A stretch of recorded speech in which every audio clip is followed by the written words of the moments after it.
What's good, YouTube? This video is going to be about the 9th sign that you're dating a con man. 9 signs that you're about to get played. Or con artist trick number 9. But before I start, I am in the process of becoming a licensed financial advisor. So for those of you who are looking for or waiting for the channel, Kev Hicks Financial Education, I actually decided to just become an expert instead of having experts on the show. I don't like waiting for people and trying to schedule guests. It's just not a thing I like to do. So anyway, I'm becoming a financial advisor. If finances were your thing, if retirement planning, estate planning, tax strategy, or investment options for you specifically was something that you were interested in learning on that channel or from me specifically, you can actually text me at 614-254-6633 and I can set up a free call with you as soon as I get licensed and I'm legally allowed to tell you what I know. If you wait until I'm licensed, it'll be too late. I won't be able to share this type of information on YouTube about what I do once I become a financial advisor. So get on my list now if you want a free call to talk about your financial options. Again, text the word money to 614-254-6633. Text the word money.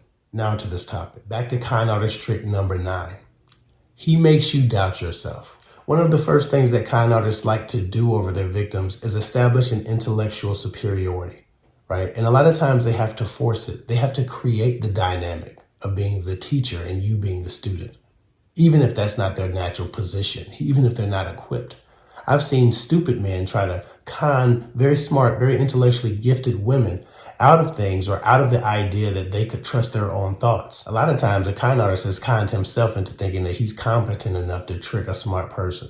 But nonetheless, they do it. If you catch a man trying to argue you down when you're not arguing, or replace all of your thoughts, beliefs, or positions on an argument with his, or discrediting or invalidating all the thoughts that you might have, even if they're not in direct conflict with whatever he's expressed, he might be trying to create a power dynamic, and you always need to look for that. Always look for unnecessary attempts to dominate. Con men know you can't dominate or control an independent thinker. So that's the first thing that must go. Your independent thoughts. Sometimes what we think we're looking at is sexism, but what we're looking at is a con artist trying to establish that power over us. If you notice this, if you notice a man trying to dominate you intellectually, understand this. That makes you a mark for users when you allow that to happen. Never be seen abandoning your thoughts, beliefs, or passions, or ideas, or your competence or confidence in your thoughts for his thoughts. Never be seen allowing him to tell you what to think. There's one thing to be malleable. There's one thing to be open to new information, right? You're supposed to be open. You're supposed to be growing and evolving and educating yourself and accepting, again, new information. It's completely the other when a person is trying to force their evolutionary processes onto you. It's completely another when a person is trying to force you to adopt their thoughts after invalidating your thoughts to try to make you doubt your competence or ability to come up with a solid thought. We've all seen a pimp tell a hoe that she was too stupid to do this, too stupid to do that. Ho, who told you to think? We've heard these things, maybe in movies, maybe in TV, maybe in rap songs.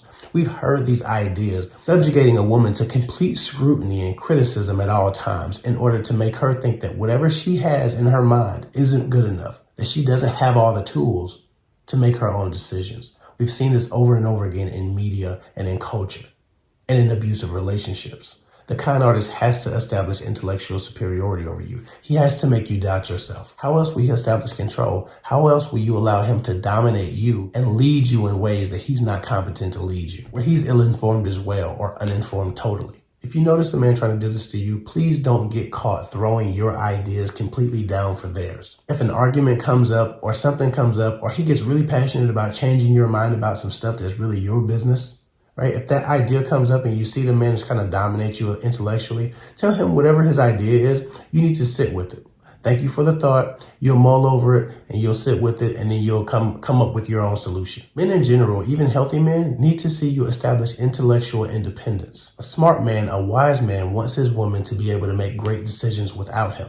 That's why men judge a woman's sexual history so bad, because we're looking at the decision pattern. We're looking at the decision ability, the competence, or what we perceive as competence. So yeah, if you see a man trying to dominate you intellectually or replace your ideas for his, instead of adopting his ideas on the spot, instead of just agreeing with him to appease him, to get him to stop talking, don't do that. Tell him you need to sit with it, you'll mull over it, you'll think about it and come up with your own solution.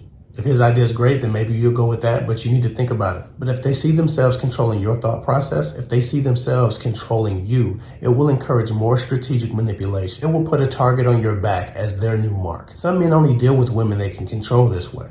So you want to discourage that. You don't want to be usable. You don't want to look like a good girlfriend to a user or a con artist or an abusive mind. A healthy-minded man understands that you might have a process that you go through before you make a decision. A healthy-minded man understands that you might value your own opinions even over his if he don't know you like that. A healthy-minded man isn't trying to invalidate everything you think you are or can do or are competent to achieve. Only con artists, only narcissists, only abusers, only people who have control issues and establish power dynamics in their relationships for the betterment of their goals and ambitions, not yours. Like someone said in the comments, a man might make you doubt your work or your business decisions or your ability to accomplish something, and then insert himself and his ideas as the solution. This is again how a lot of men end up in a woman's finances, especially early on. When they're trying to trick themselves into her bank account, they have to establish that she's incompetent to her. They have to establish that they know what's best for her, and therefore she should do what he says just because he has a sack of nuts. This is literally what happens.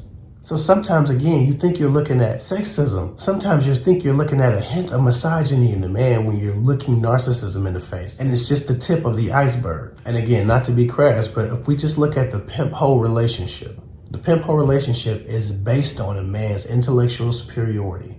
The trick he plays on a woman to make her think that her mind isn't good enough, that she's stupid, that she's ill-equipped, that she can't accomplish without him, that she needs him to direct her, that she needs a boss, not a leader, but a boss, or she'll crash and burn. If you start Googling pimp ideology, it's all about controlling a woman's mind through invalidating her confidence in her own intellectual abilities, replacing her brain with your brain and your will. I'm not going to quote him here, but just go Google all the sayings and all the quotes about how pimps need to control a hoe's mind, how they advise each other on creating mental superiority over a woman. If we know nothing else, we know pimps are the biggest con men. They literally get women to sell themselves and give them the money. That's mind control.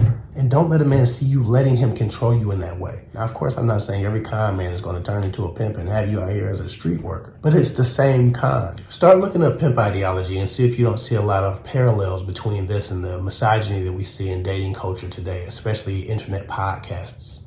If you allow yourself to be dominated mentally or intellectually, you allow a man to see himself controlling your thoughts and ideas and beliefs without merit, without challenge, without him even being established in whatever he's trying to tell you to do. Sometimes a person's trying to help you, but a lot of times a person's trying to dominate you and gain control over your assets and your mind and make you an asset for them. Don't let this happen. Anyway, I hope this helps. Follow me at KidFig24 on Instagram. I'll get with y'all later.